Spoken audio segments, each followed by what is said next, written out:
Matt Rife has just made one of the most unexpected and talked about purchases of the year, and it's got the internet buzzing with equal parts excitement and concern. Instead of spending his money on the usual celebrity splurges like exotic cars or luxury mansions, he went in a completely different direction, straight into the heart of paranormal history. Matt, along with fellow YouTuber Elton Castee, has bought the infamous Conjuring house, the real property once tied to some of the most legendary and unsettling ghost stories ever recorded. But the house isn't the only thing they're getting. For the next 5 years, they will also serve as legal caretakers for over 750 haunted artifacts from Ed and Lorraine Warren's occult museum. And yes, that includes the actual Annabelle doll, the same one that inspired a blockbuster horror franchise and countless chilling urban legends. This isn't just some movie prop. Annabelle is surrounded by decades of stories about strange, even dangerous events happening to those who get too close. The moment news of the purchase broke, reactions exploded online. Some fans think it's the ultimate career twist, while others are warning that he might have just stepped into something far more dangerous than he realizes. Ed and Lorraine Warren's home and occult museum with my very good friend Elton Castee. If you guys have ever seen any of the Conjuring films, the Annabelle films, or even Amityville Horror, this is the home that inspired all of those stories. This might be the most important and prominent piece of paranormal history in the world. Ed and Lorraine Warren are who took demonology and ghost hunting and paranormal investigation and made it mainstream. Now, I know a lot of you guys don't know what any of this means whatsoever, but if you follow ghost stuff, this is about as big as it gets. So what does this all mean? It means that Elton Castee and myself are the owners of the physical Ed and Lorraine Warren's home and occult museum. We are the legal guardians and caretakers of all 750 haunted artifacts and items in the Warren Museum, including the Annabelle doll. I must go on record and say we do not legally own the items, but we are the legal guardians and caretakers of the items for at least the next 5 years.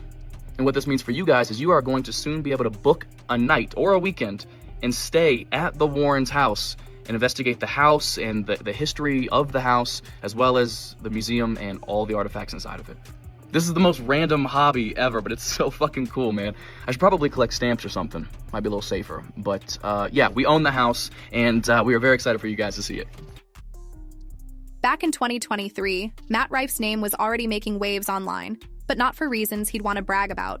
What started as a seemingly ordinary celebrity romance quickly spiraled into one of the messiest public breakups of the year. He had been dating Brooke Schofield, but things took a shocking turn when Brooke revealed that Matt wasn't just seeing her, he was allegedly seeing dozens of other women at the same time. And this wasn't some vague rumor. She had proof. Brooke ended up in a group chat with many of these women, and the stories lined up almost perfectly, right down to the same compliments, the same plans, and the same lines repeated to each of them. In one unforgettable move, she even brought some of these women on stage during a live show, turning the situation into a viral moment that had people glued to their screens. Overnight, Matt's once playful ladies' man image morphed into a full-blown red flag reputation, and when Brooke confronted him directly, instead of clearing the air or apologizing, he blocked her, which only fueled the outrage. That moment set the tone for the rest of the year, showing just how quickly his public image could shift. Later in 2023, Matt Rife managed to stir up even more controversy, this time on a much bigger stage. He released his Netflix comedy special, Natural Selection, which was supposed to be a major milestone in his career. Instead, it opened with a domestic violence joke that immediately sparked outrage. For many viewers, especially his core fan base, which was largely women, this felt like a slap in the face. These were the same people who had championed his rise, sharing his crowd work clips, packing his shows, and boosting his profile online. To them, the opening joke wasn't just offensive, it was a sign that he'd shifted his focus to appealing to a completely different audience. The backlash was immediate and intense, with fans calling for an apology. But rather than offering a sincere response, Matt doubled down in a way that shocked people even more. He posted a sarcastic apology on Instagram, linking to a website selling special needs helmets, a move many labeled ableist and deeply insensitive. Major outlets like Vox, Glamour, and Time called the special tone-deaf and self-sabotaging. Do you all see that Matt Rife and his friend bought the Warren House and Occult Museum, and for the next 5 years are the custodians of over 500 haunted objects, including the Annabelle doll? Like, did we learn nothing, gentlemen? The plan is apparently to turn it into a place where you can do like overnight stays and ghost hunts of your own, so it's like ghost tourism meets like Airbnb, I guess. I get the fascination with the Warrens, like they are basically folklore of their own at this point, but like let's not forget that these objects are tied to like real suffering and demonic activity, and a lot of pieces in there were probably never meant to be handled in the first place, let alone commercialized. And I get that he's a fan and that he's excited about it, and I'm not insulting him on a personal level. I just think that like spiritual boundaries matter, and that while turning it into a paranormal hotel or tourist destination might seem exciting, but like I just feel inherently like it's a bad idea. I don't know. I really think that there is a line between preservation and exploitation, and I think this is crossing that line. I just saw that Matt Rife bought Ed and Lorraine Warren's house and their museum, and that he gets to like have their collection for 5 years or whatever. I hate this. I hate this so bad.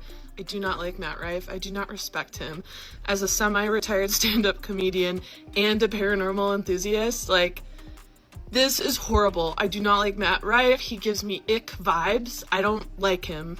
I can't nail what it is. Part of it is his bad stand-up comedy and how big he got from doing crowd work. But also I'm just like, oh, him, no. Annabelle is gonna hate him though. Annabelle is gonna hate Matt Rife. I'm sorry. I think her and I are very similar.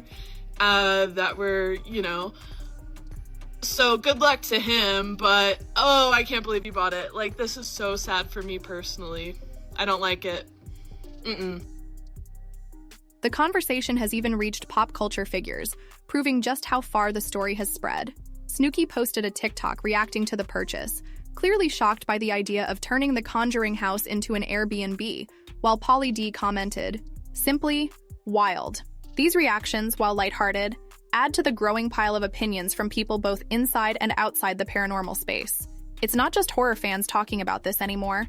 It's becoming a mainstream entertainment story. The combination of a controversial comedian, a famous haunted location, and one of the most feared objects in paranormal history makes for a headline that almost writes itself. Even people who don't believe in anything supernatural are drawn in by the drama of it all. And that's part of why this story has such staying power. It's bigger than just a ghost story or a celebrity purchase. It's a clash of worlds: comedy, horror, superstition, and business, all tangled together. Every time Matt posts about it, it reignites the debate, with fans and critics weighing in from completely different perspectives. Whether they're worried for his safety or just curious to see what happens, people are watching closely. And that's the real takeaway. Whether you see Matt's purchase as fearless, reckless, or just plain bizarre, there's no denying it's captured attention in a way few celebrity moves do. The Conjuring house isn't just real estate. It's a place with decades of dark stories attached to it, and the artifacts inside carry legends that have unsettled people for generations. Taking responsibility for them is a commitment that most wouldn't even consider, and Matt is diving in headfirst. For some, this makes him bold, willing to embrace risk for the sake of something unique. For others, it's a disaster waiting to happen, the kind of decision that could go down in history for all the wrong reasons. The next few years will reveal whether this was a genius business move or a cautionary tale. But one thing's certain: if anything even remotely strange happens around Matt, whether it's a harmless coincidence or something unexplainable, Annabelle will be the first name on everyone's lips. Until then, the internet will keep watching, half for the thrills, half for the "I told you so" moment, as this unlikely chapter in Matt Rife's career continues to unfold.